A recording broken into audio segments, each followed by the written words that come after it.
ফেসবুকেও সরব থাকতে দেখা গেছে। তবে এখন সেখানেও তার কোনো উপস্থিতি লক্ষ্য করা যাচ্ছে না। গোয়েন্দা সূত্র বলছে বিদেশে নয় বরং দেশেই আত্মগোপনে আছেন সাবেক এই প্রতিমন্ত্রী।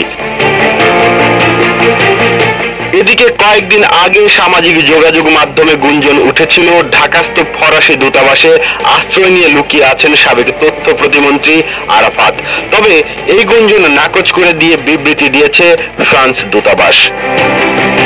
কর্মী সহ কাউকেই প্রবেশ করতে দিচ্ছে না নিরাপত্তা কর্মীরা। তারা বলছে আরাফাত সেখানে নেই। নিরাপত্তা কর্মীদের একজন জানান আরাফাত বেশ কিছুদিন ধরেই বাসায় আসে না, কোথায় আছে তাও জানেন না তারা। স্থানীয়রা জানিয়েছেন তথ্য প্রতিমন্ত্রীর দায়িত্ব নেয়ার পরই যেন সবকিছু বদলে যেতে থাকে আরাফাতের। তাদের মতে হঠাৎ উদয় হওয়া এই আরাফাত স্ত্রীকে নিয়ে যে ভবনের ফ্ল্যাটে থাকতেন তার বাজার মূল্য অন্তত 50 কোটি টাকা।